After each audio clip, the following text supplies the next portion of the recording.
We are at Television Studio A of the University of Illinois at Chicago Center with Dr.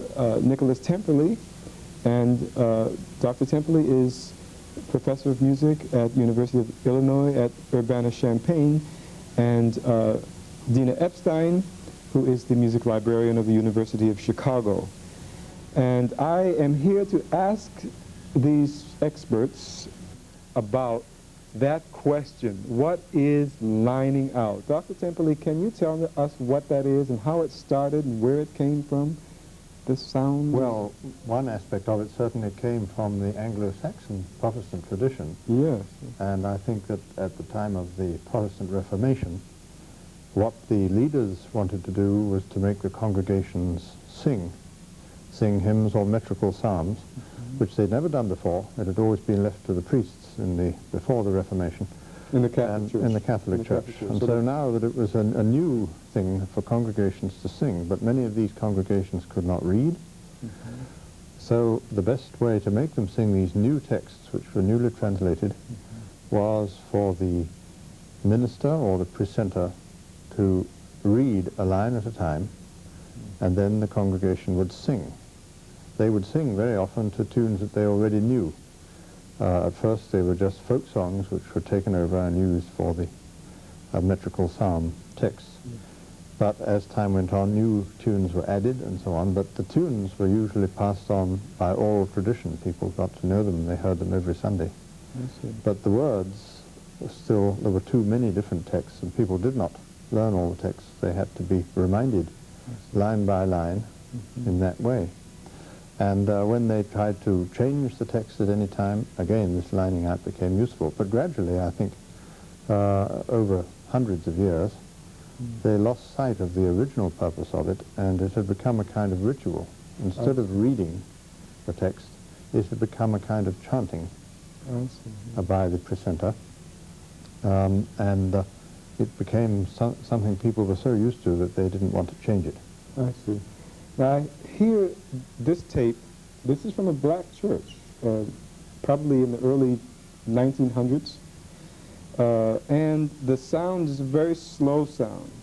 And the sound is one that is, again, led by the individual. And you said that first the precentor, this is the person who would be at the front of the church, who would read a line and the congregation would sing it, as Dr. Temperley said, or that person later would actually intone, we had discussed that a little earlier, they would actually have a sort of a, not reading it actually, chanting it, yes. And then finally the presenters became famous singers, some of them. People would come for miles to hear them, and they began to sing quite a florid kind of tune, sometimes improvised, instead of just a plain chant. Yes.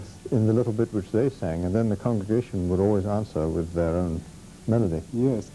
The people who were in the congregational churches in the early 1700s, 1720, 21, by then at least, had a big fight about the style of singing that was going on there in the Massachusetts Bay Colony. There was a big problem with the style of singing. Some scholars have thought that the style, or the quality, I should say, of singing had deteriorated.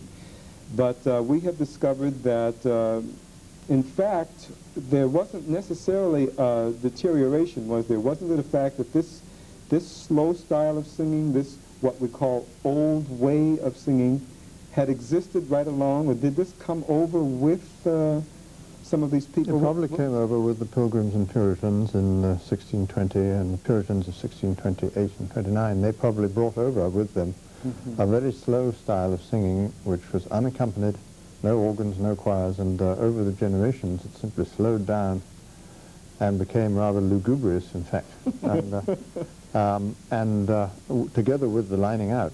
Yes, and that's in the colonies, that's in America now. Yes, in the colonies. Yes. What caused the fight, I think, was that there were changes in taste. Some people had new ideas, better educated than they had been, and they wanted to change the system. Yes.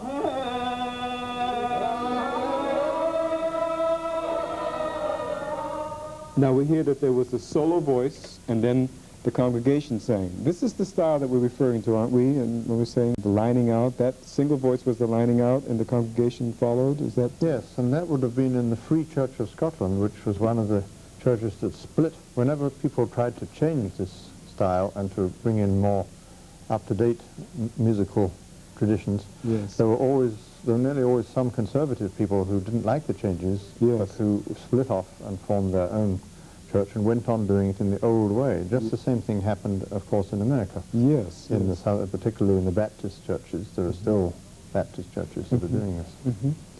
Yes. Now, the similarity of those two tapes that you just heard brings us to a question. Why does this sound exist in such a similar fashion between two cultures that otherwise, musically speaking, in their sacred music expression, are generally quite different from one another?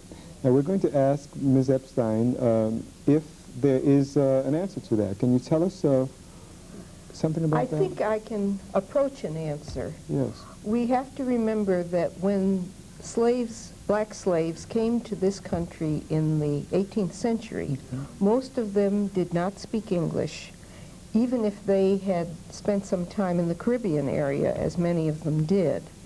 And they were experiencing tremendous cultural shock. They may have heard of Christianity in Africa, but they certainly weren't exposed to it very much. So there was a period of acculturation which had to be gone through before black churches could arise. The earliest concentrated effort to convert the slaves was made in the 1750s by Presbyterian ministers in Virginia. And they found the blacks responded rapturously to singing hymns. Yes. And they spoke of the blacks singing away to carry the whole congregation away to heaven. I believe it. I understand that. There's no indication that what the blacks were singing then were anything but traditional white hymn tunes, which they had been taught in white churches, which there may have been surreptitious black churches. I wouldn't want to rule that out, but we know very little about them at this time. Then around the 1780s or 1790s, Methodist ministers began evangelizing through the South, Francis Asbury in particular, who had a black assistant named Harry Hosier. And they attracted enormous crowds of both blacks and whites who would worship together. And there isn't much in Bishop Asbury's diary as to what they sang, but the fact that the blacks were present with the whites is significant. And that was kind of a preliminary to the camp meeting movement, which began around 1800, in which blacks and whites worshiped together in a very unstructured, emotional way, led by evangelical missionaries who tried to make a very emotional appeal to their congregations. And from the very first camp meeting, the reports say that blacks and whites congregated together, although not necessarily sitting together. And the blacks always played a major role in the singing. And this singing was much less formal and structured than the earlier reports appear to have been. We don't, of course, have any detailed description of what the singing was actually like in the earlier congregations. We just know they sang. But camp meeting songs were published, and they were tended to be a line followed by a response, an interjection like hallelujah, something that would be very easy for an illiterate congregation to learn on the spot, so they could participate in the service. A repeated chorus that would have a good... Right. Now this happened to be very similar to an all-pervasive feature of African music, which is called call and response, where a leader will sing and the group will respond. And I think this represents not so much a common development as a convergence of two very different cultures. Yes. And from the camp meeting songs grew the spirituals, but also I think the lining out tradition in black churches may have received its introduction at that point. Yes. We don't have any descriptions of lining out earlier than that I have found. Yes.